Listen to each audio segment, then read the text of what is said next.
신약성경 빌립보서 2장 12절 13절 말씀입니다. 빌립보서 2장 12절 13절 두 구절입니다. 우리 함께 주의 말씀을 합독합니다. 시작. 그러므로 하나님 자들아, 너희가 나 있을 때뿐 아니라 더욱 지금 나 없을 때에도 항상 복종하여 두렵고 떨림으로 너희 구원을 이루라. 너희 안에서 행하시는 일은 하나님이시니 자기의 기쁘신 뜻을 위하여 너희에게 소원을 두고 행하게 하시나니. 아멘. 기도합니다. 주님, 오늘도 우리에게 말씀하여 주옵소서. 예수님 이름으로 기도하옵나이다. 아멘. 저는 오늘 빌립보서 2장 12절로 13절 말씀을 가지고 구원이 이루어지는 곳 일상이라는 제목으로 주의 말씀을 증언하려고 합니다. 예수님이 이 땅에 계실 때 십자가에 달려 죽으시기 얼마 전에 한 가지 아주 놀랍고 신기한 일 하나를 하십니다. 제자들 중에서 세 분을 데리고 소위 말하는 변화산이라는 산 높이 올라가십니다. 근데 올라갔는데 갑자기 주님의 몸이 변모하시는 거예요. 빨래를 해도 그렇게 하얗게 할 수 없는 그런 하얀 옷을 입을 모습으로 변모하시고, 구약의 대표적인 인물이 또 주님과 그 환상인지 진짜인지는 저는 잘 모르겠습니다만 거기에 나타나서 주님과 뭔가 대화를 나누시는 거예요. 근데 그 장면을 세 명의 제자들이 보고서 그 중에 베드로가 이런 얘기를 해요. 주님, 여기가 좋사오니 여기에 내가 초막 3개를 짓겠습니다. 여기 그냥 머물러 있었으면 좋겠습니다. 그런 거예요. 원래 그 성경을 보면 하나님을 만난 사람들마다 대개 하나님께 제일 많이 하는 그 약속이 뭐냐? 내가 하나님이 거할 집을 지어드리겠습니다. 그 얘기를 해요, 표현이. 그럼 우리가 생각하는 것처럼 그런 집을 지어주겠다, 그것과는 조금 달라요. 그때의 건축법과 지금의 건축법은 달라요. 지금은 건축하려면 땅을 이렇게 마련해야 되고 설계를 해야 되고 허가를 받아서 어마어마한 건축비가 들어가야 짓는 그 집을 생각하는데, 구약에서 집을 짓겠다는 말은 그런 것이기보다는 내가 거하실 수 있는 그런 거처를 좀 준비해 드릴 테니까 멀리 떠나지 마시고 거기에 한동안 같이 계시면 좋겠습니다 하는 그런 호의적인 초청이에요. 우리는 길에서 반가운 사람 만나거나 또 손님을 초대해도 그 식사하는 그 시간 잠깐 만나고 말잖아요. 근데 그 성경 시대만 해도 아주 귀한 손님이 오시면 그 집에 보통 보름, 20일, 한 달 정도를 머무는 것이 서로의 예의예요. 그러니까 자기 집으로 모셔서 거처를 마련해서 그리고 함께 지내면서 진한 대화를 나누고 친분을 두텁게 하는 것이 그 성경 시대에 소위 말하는 고대인들이 가지고 있는 풍습이에요. 그러니까 베드로는 그 아름답고 신비하고 어떻게 말로 다 할 수 없는 변화산에서 신비로운 그 현장에서 너무 좋은 거예요. 그래서 거기서 멀리 떠나지 마시고 한 달이고 두 달이고 1년이고 그냥 함께 이 장면이 지속됐으면 좋겠습니다 하고 이렇게 이야기를 한 거예요. 그런데 주님이 그런 베드로의 마음을 모르지 않으십니다. 근데 주님은 베드로야, 네가 참 훌륭하다 그러지 않고요, 내려가자. 니네들이 여기 있을 게 아니야. 내려가자. 그래서 주님은 그것만 잠깐 보여주신 다음에, 보여주신 이유는 따로 설명하지 않아도 이제 십자가 사건에 대한 일종의 예고적인 성격이에요. 주님이 그 제자들을 데리고 사람들이 기다리고 있는 그곳으로, 삶의 현장으로 내려오세요. 우리가 성경을 쭉 흐름을 보면 주님이 내려오셨는데 그 삶의 자리에는 귀신 들려서 고통당하는 아이와 그것을 딱하게 늘 안타깝게 여기면서 힘든 삶을 살았던 아버지가 그 귀신을 쫓아내기를, 그 병을 고쳐주기를 원하는 간절한 마음을 가지고 그 예수님이 거하시는 곳에 와서 기다리고 있었다고요.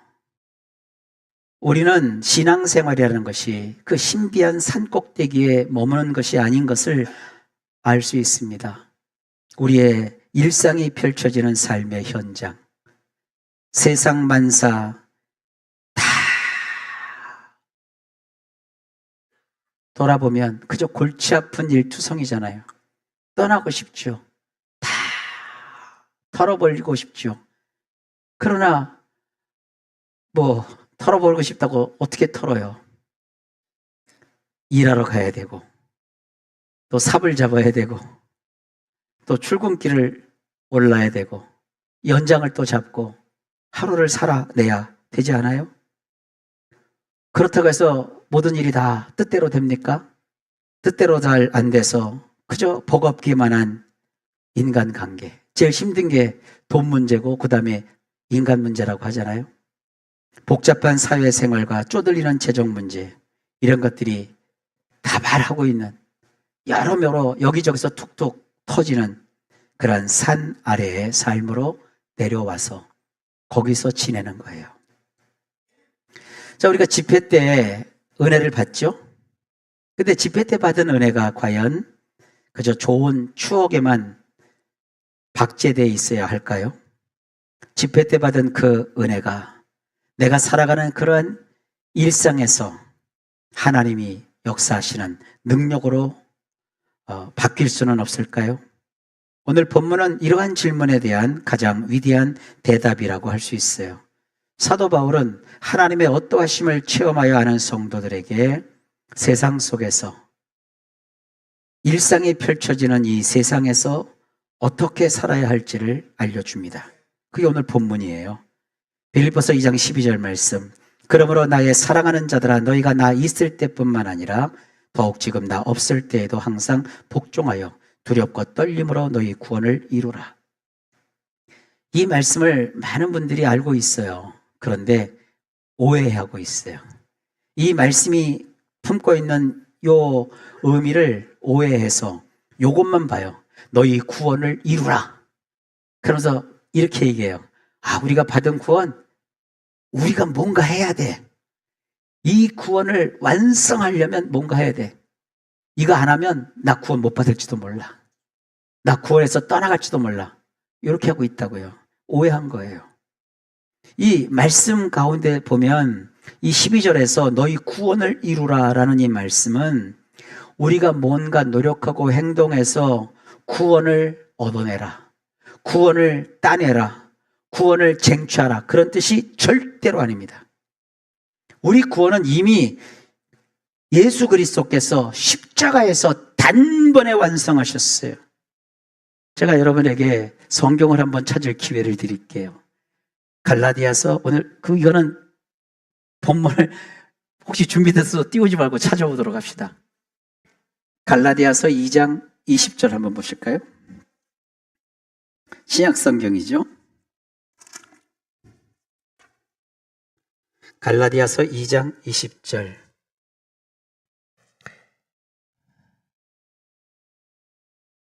자, 우리 찾으신 분들 같이 한번 읽어볼까요? 20절 시작. 내가 그리스도와 함께 십자가에 못 박혔나니 그런즉 이제는 내가 사는 것이 아니요 오직 내 안에 그리스도께서 사시는 것이라.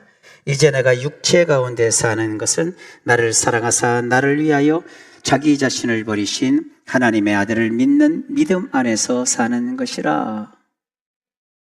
근데 우리는 갈라디아서 2장 20절까지만 있는 줄 알아요. 20절만 읽고 딱 끝내요. 예수 믿으니까 이제는 믿음으로 살 거야. 이제 내가 믿음으로 살려면 어떻게 되느냐? 내가 열심히 노력해서 믿는 자답게 뭔가 해야 돼, 이렇게 생각한다고요. 그래서 뭘 자꾸 열심히 하려고 그래요. 근데 사람이 안 하던 짓 하면 문제가 생겨요. 그냥 생긴 대로 사는 게 제일 좋아요. 여러분, 예수 믿는다고 여러분들 갑자기 여기서 이게 광배근인가요? 여기서 이렇게 날개가 돋지 않습니다. 갑자기 예수 믿으면 몸이 붕 떠다니지 않습니다. 별로 안 좋은 인상인데 어느 날 갑자기 확 피고 그러지 않아요. 검은 사람은 검고요. 일그러진 얼굴은 그냥 일그러져요. 예수 믿는다고 그렇게 뭔가 막 특별하게 달라지거나 광채가 나거나 그러지 않습니다. 모세는 예외죠. 근데 모세의 그 광채가 늘 같았을까요? 아니요. 그때 특별하게 모세의 얼굴에 광채가 났던 것이지 믿는다고 해서 여러분 얼굴에 광채가 나는 거 아닙니다. 절대 사람을 외모로 평가하지 마세요. 작업복을 입었다고 예배가 아닙니까? 허름한 옷을 입고 왔다고 여러분 잘못 입은 겁니까? 아니에요. 그저 예배자는 주님을 찾아 나오면 그게 예배자인 거예요. 어쨌든 근데 21절을 한번 볼까요? 21절 같이 읽어봅시다. 내가 하나님의 은혜를 패하지 아니하노니 만일 의롭게 되는 것이 율법으로 말미암으면 그리스도께서 헛되이 죽으셨느니라. 우리가 믿는다고 하면서 자칫 잘못하면 하나님의 은혜를 패할 수 있어요. 이 패하다는 것은 없애버린다는 게 아니라 이게 set aside라고 해갖고요. 옆으로 밀어 제끼는 거예요.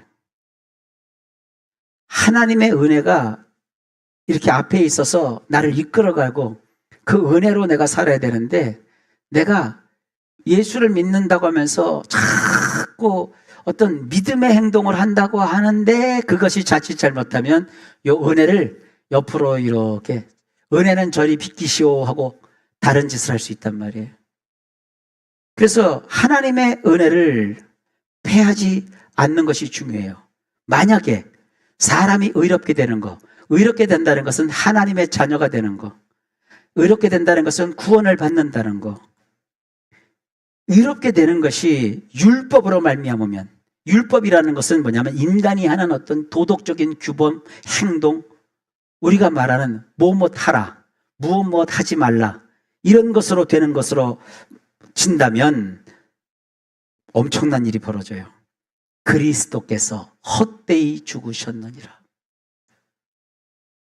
예수님이 십자가에서 피 흘려 죽으신 것은 너 이제 똑바로 살아, 착하게 살아. 예수 믿으면서 왜 깡패나 이런 조폭 영화 보면 우통 벗으면 여기다 착하게 살자 써붙여 놓고 그렇게 착하게 살면 되는 줄 알고 그런 거 아니에요. 예수 믿는 것은 인간이 노력해서 착하게 살면 이게 하나님 앞에서 정말 좋은 사람이 되고 그렇게 여기시면요 예수께서 헛되이 죽으신 거래요. 근데 예수님을 헛되이 죽게 하는 일이 지금 엄청나게 많아요. 그 가장 사람들을 오해시키는 게 바로 오늘 빌립보서 2장 12절 말씀이라고요. 그러므로 나의 사랑하는 자들아 너희가 나 있을 때뿐 아니라 더욱 지금 나 없을 때도 항상 복종하여 두렵고 떨림으로 너희 구원을 이루라. 그래서 예수 믿으면 막 마음이 맨날 떨려야 돼. 막 두려워야 돼. 이게 두렵고 떨림이라는 것이 되게 공포스럽고 부정적으로 들리잖아요. 하나님을 막 무서워해야 돼. 뭐 공포 영화입니까? 여러분이 봤던 제일 무서운 공포 영화 뭐가 있어요? 전 딱 두 가지가 있어요. 옛날 엑소시스트 하나 하고요. 그리고 텔레비에서 이렇게 머리 풀고 나오는 그런 영화. 아주 무서워서 아예 저는 그러면 아예 꺼버려요. 아예 그런 쪽은 안 봐요. 여러분 하나님을 이렇게 하고 무서워야 됩니까? 하나님이 산발하셨나요? 하나님이 컴컴한 밤에 소복 입고 나타나셔가지고 이러시나요? 그래서 무섭고 떨리는 건가요? 내가 구원에서 떨어질까봐 막 조마조마 그러면 아까 뭐라고 그랬어요? 네 행동으로 네 거룩한 행실로 네가 구원받고 의롭게 되는 것이면 문제가 뭐예요? 그리스도께서 헛되게 죽으신 거다. 여러분 자꾸 우리가 신앙생활 하면서 믿음으로 산다고 하면서 자칫 잘못하면 하나님의 은혜를 옆으로 밀어내놓고 예수님의 십자가를 헛된 것으로 십자가에서 죽으신 예수님을 헛것으로 만들려고 하는 그런 누를 범할 수 있다고요. 뭐 그렇게 한다고 구원에서 떨어지는 건 아닙니다만 얼마나 신앙생활 하는데 안 좋습니까? 성경은 그런 뜻일까요? 자, 너희 구원을 이루라라는 이 말씀은 결코 우리의 행위로 구원을 쟁취하라 그런 뜻이 아닙니다. 우리 구원은 이미 그리스도께서 십자가에서 단번에 이루셨어요. 그렇다면 이 구원을 이루라라는 이 이루라가 문제예요. 이 이루라는 말 표현은요, 단순한 행함이 아니라 이미 주어진 것을 가지고 구체적인 결과를 만들어내는 매우 생동하고 역동하는 단어예요. 제가 일부에 뵀던 이런 예를 들었어요. 어떤 분이 고기를 참 좋아하세요. 저처럼 가족과 식사하려고 소고기를 사왔어요. 어떤 부위가 맛있는지는 몰라요. 근데 소고기를 아주 비싼 값을 주고 사왔어요. 이제 그 다음에 뭐 해야 되죠? 집에서 요리해야 되잖아요. 굽든지 삶든지 뭐 어떻게 하든지 하여간 소고기를 가지고 맛스럽게 만들어서 같이 가족들과 먹으면서 맛을 즐기면서 행복해야 되잖아요. 그러면 중요한 게 뭐냐면 고기를 사왔으니까, 고기가 이미 들어와 있으니까 이 고기를 가지고 어떤 요리를 만들어서 어떻게 먹어야 될까? 스테이크를 해도 완전히 익힐까? 약간만 익힐까? 익은 듯 안 익은 듯 레어로 해서 핏째 먹을까? 뭐 그런 걸 정해야 되잖아요. 그럼 먹는 사람들 입장이에요. 근데 고기를 먹고 싶다고 소를 어렸을 때 송아지를 데려다가 집에서 키워가지고, 그리고 집에서 도축을 해갖고, 그래서 고기를 가지고, 그래서 고기 요리를 해서 먹나요? 그러는 사람이 어디 있어요? 이미 주어져 있는 고기를 사다가 요리해서 먹으면 된다고요. 이 이루라는 것은 송아지 쪽부터 소를 사다가 네가 키워서 네가 요리해서 먹어라, 그게 아니라 다 있는 거 가서 가져다가 필요한 부위를 챙겨서 그거 가지고 요리해서 맛있게 먹어라. 그게 이 이루라는 단어가 가진 뜻이에요. 이루라는 단어는요, 그러니까 구원에 있어서 이미 다 이룬 구원인데 주님이 이루신 그 구원을 너의 삶의 현장에서 그 구원이 얼마나 좋은 것인지, 그 구원이 얼마나 위대한 것인지, 그 구원함을 통해서 우리가 얻을 수 있는 그 효익, 효능, 그 감격, 기쁨이 무엇인지를 맛보아 아는 그런 삶을 살아라, 이런 뜻이에요. 얻은 구원이 떨어질까 안 떨어질까 무서워서 발발발발 떨고 있으라는 것이 아니라, 구원하신 그 주님 안에서 나에게 이루어진 그 구원을 내가 어떻게 내가 감사하면서 구원받은 자로서 삶을 살아야 되는지, 지금 그걸 얘기하고 계신 거예요. 이 이루라는 단어는 여러 가지 의미로 쓰이는데 그 대표적인 뜻이 생산하다라는 뜻이에요.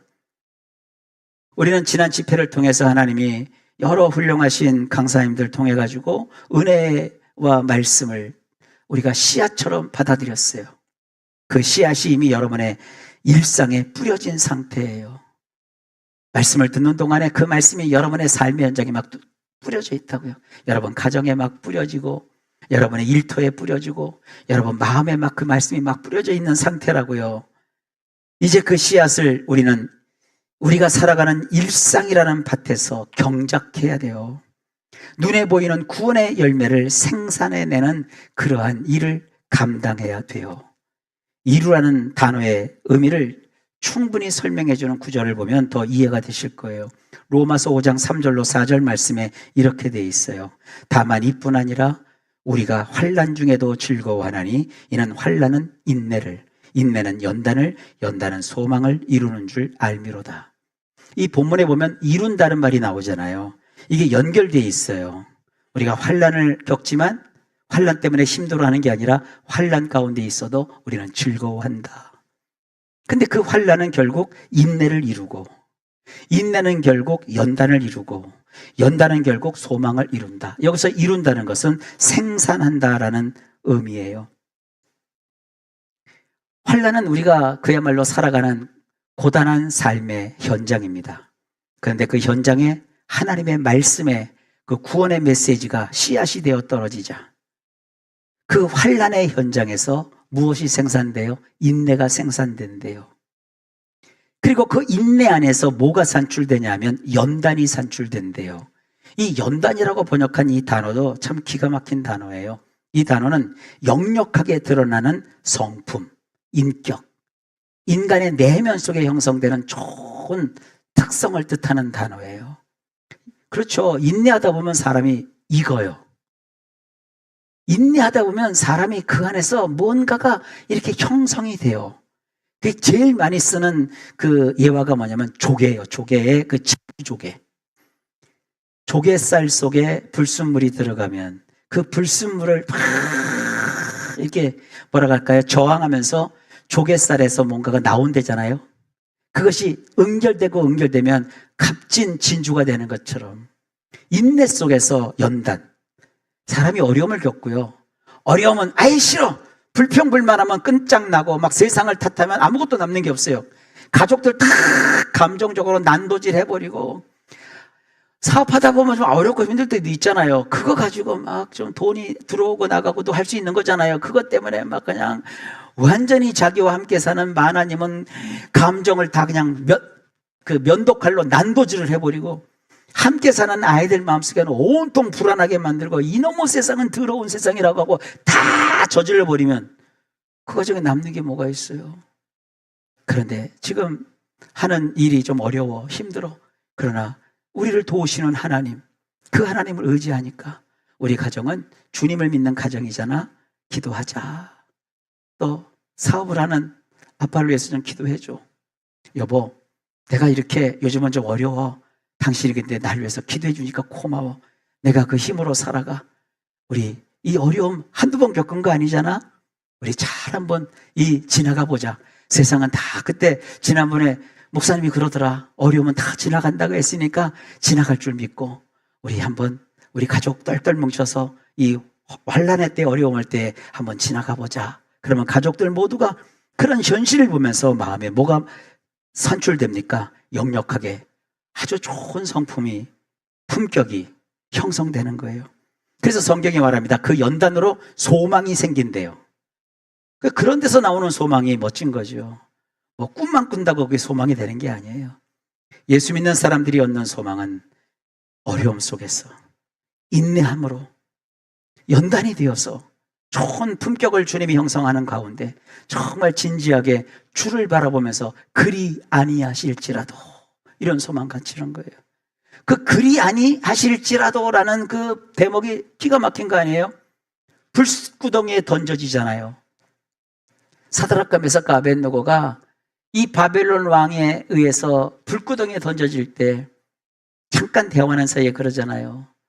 우리 하나님이 이 불구덩이에서 우리를 건져주실 것입니다. 그러나 그리 아니하실지라도 나는 우상 앞에 굴하지 않겠습니다.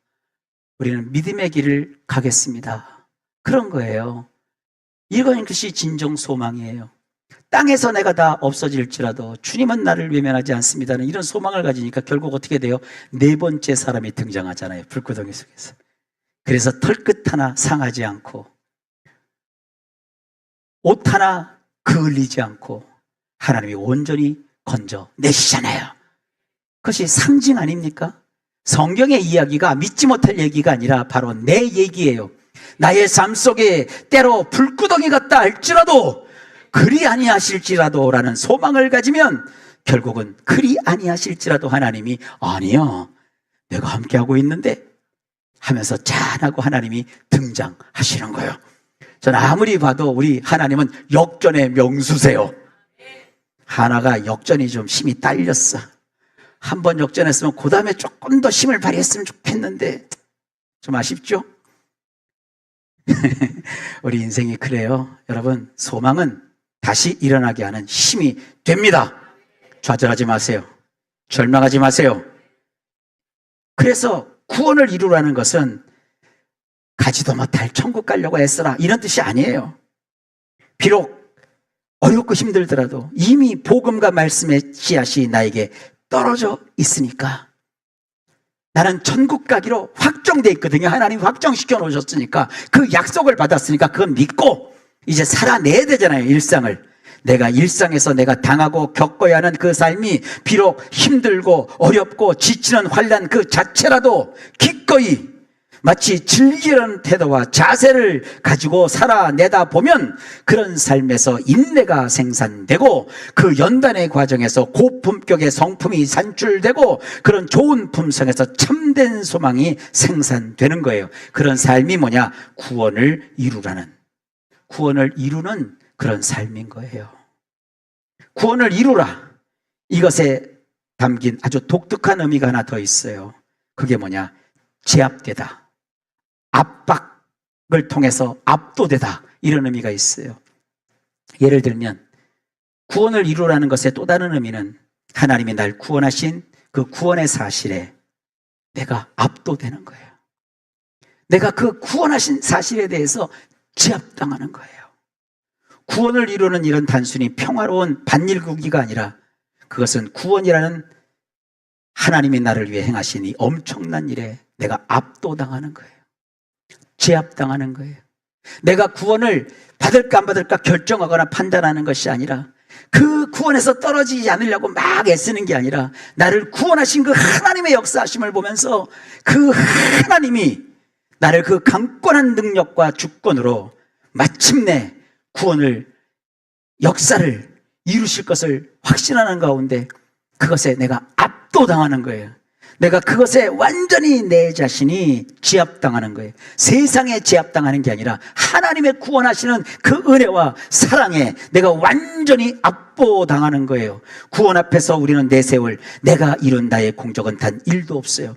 우리의 구원은 100%다 하나님이 이루신 일입니다. 나와 같은 죄인을 무조건적으로 받아주시고 다 용서하시고 심지어 죄인이 아니라 의인으로 인정해 주신 것이 구원입니다. 이것을 위해서 하나님은 자기의 하나뿐인 독생자 예수님을 십자가에 못 박아 피 흘려 죽게 하셨어요. 하나님이 구원하신 이 사실에 대해서 우리는 항상 복종하고 두렵고 떨림으로 우리가 받은 그 구원을 이루어야 한다고 성경이 말해요. 자, 요거는 얘기를 해야 여러분 설교가 마무리가 될 것 같아요. 항상 복종하라는 것도 뜻이 있는데 이건 넘어가고 두렵고 떨리는 것만 말씀을 드릴게요. 이건 여러분들이 잘 이해를 못하는 개념이기 때문에 그래요. 연애해 보신 경험들이 다 있으실 텐데 저도 저의 정 목사님 만나서 초창기에 뜨겁게 연애를 한 경험이 있어요. 제일 먼저 연애할 때 경험했던 게 뭐냐면 두렵고 떨림이었어요. 한 여인을 만났는데 떨리더라고요. 말 한마디 잘못해서 저 여인이 나를 싫다고 하면 어떡할까.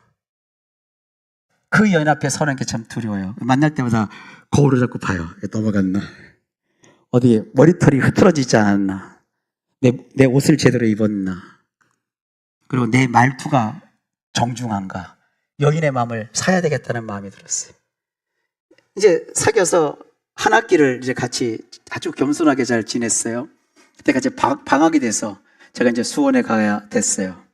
떨어져 있으니까 그때는 이런 SNS가 없고 주로 편지를 써야 됐어요. 근데 원래 제가 악필이에요. 제가 글을 써놓고도 제가 글씨를 잘 못 알아볼 정도로 악필이에요. 그래서 그때 제가 한 게 뭐냐, 타자기를 샀어요. 타자기를 샀는데 그때는 타자기가 제가 처음 샀던 타자기가 4벌씩이요. 4벌씩 타자기를 알아듣는 분은 다 노땅이요.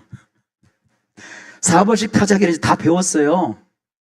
나중에 이 4벌씩 타자기가 2벌씩으로 또 바뀌어서 2대를 사야 됐지만 그냥 4벌씩 타자기를 가지고요 편지를 썼어요. 소위 말하는 연애 편지를 바로 타자를 친 게 아니라 손글씨를 써놓고 수정을 하고 타자기를 치면서 줄바꿈도 철저히 하고 혹시 띄어쓰기 잘못해서 책짝 빌까봐 띄어쓰기도 다 확인해 가면서 줄까지 바꾸고 모양까지 보면서 타자기를 탁 써서 타닥 떠갖고 정성껏 그것도 봉투도 삐뚤어지지 않게 우표도 팍하게 두렵고 떨리는 마음으로 떨리더라고요. 손이 발발발 떨려갖고 보냈어요. 그게 두렵고 떨림이에요. 나중에 이제 후기인데 난 그렇게 보냈는데 정 목사님은 이게 규격이 얼마나 잘 맞았는가, 얼마나 편지가 모양이 예쁜가 그걸 보는 게 아니더라고요. 이 편지를 쓰면서 이 남자가 나를 기억하고 나를 사랑한다고 고백하고 이렇게 그 마음이 담겨 있어서 그걸 행복하게 여기더라고요. 근데 나는 그걸 보내는 과정에서 정말 두렵고 떨렸어요. 그게 무슨 무시무시한 공포 두렵고, 영화에서 나오는 그런 무서워서 두렵고 떨림이 아니에요. 내가 사랑하는 여인에게 잘 보이고 싶고 그에게 사랑을 받고 싶은 마음에 막 마음이 떨리고 그 혹시나 하는 그 두려움이 있었어요. 여러분, 하나님은 우리에게 있어서 두렵고 떨림을 받으시는 그러한 존재이십니다. 그런 마음으로 주님께 다가가야 되는 거예요. 나의 기도 한마디, 나의 찬양 한 소절, 내가 주님 앞에 보이는 삶의 한 모습이 우리 하나님 보실 때 어떠하실까? 하나님이 정말 기뻐하실까? 하나님이 얼마나 나를 어떻게 생각하실까? 이렇게 생각하면서 우리가 삶을 살아내는 거, 이것이 두렵고 떨림이라는 거예요.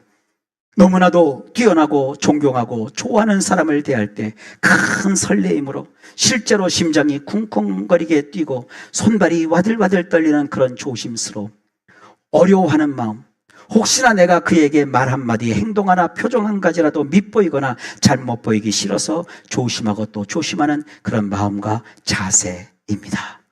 이번 주부터 여러분 일상을 살면서 삶 가운데 뭔가 문제가 찾아올 때 에이, 은혜 받아도 소용없네, 이렇게 하시지 말고 내 일상 안에는 나를 구원하신 하나님이 함께 하신다. 나는 아무 공로 없지만 주님이 나를 위해 십자가에서 은혜와 사랑을 베풀어 나를 구원하셨다. 하나님이 내 일상의 삶에서 나와 함께 하신다. 이러한 십자가 은혜의 사상에 압도되며 지내시기 바랍니다. 세상 풍조나 마귀에 시덥지 않은 부정적인 비난과 조롱과 유혹, 내 안에 도살인 죄성에서 나오는 온갖 죄된 마음과 생각에 휘달리지 말고 그 대신에 십자가 은혜와 사랑에 압도되어야 합니다. 그렇게 일상을 살아내는 것이 바로 구원을 이루라는 말씀의 의미입니다. 여러분, 구원은요, 다른 데서 이루어지는 게 아니에요. 내가 살아가는 삶의 일상에서 이루어지는 겁니다. 우리 모두 구원을 이루어가는 이런 멋진 삶 잘 살아내시길 예수님의 이름으로 축복합니다. 기도합니다. 하나님 감사합니다. 우리 성도님들 정말 구원해 주셔서 감사합니다. 이제 구원받았으니 사랑하는 여인을 만났을 때 그 아버지 두렵고 떨리는 마음으로 그를 향하여 마음이 간절해지는 것처럼 우리를 구원하신 하나님을 향하여 이런 간절한 설렘과 두려움과 떨림으로 주님 앞에 서서 주어진 인생을 잘 살아내도록 우리 성도들의 삶을 주관하여 주옵소서. 우리 주 예수님의 이름으로 간절히 기도하옵나이다. 아멘.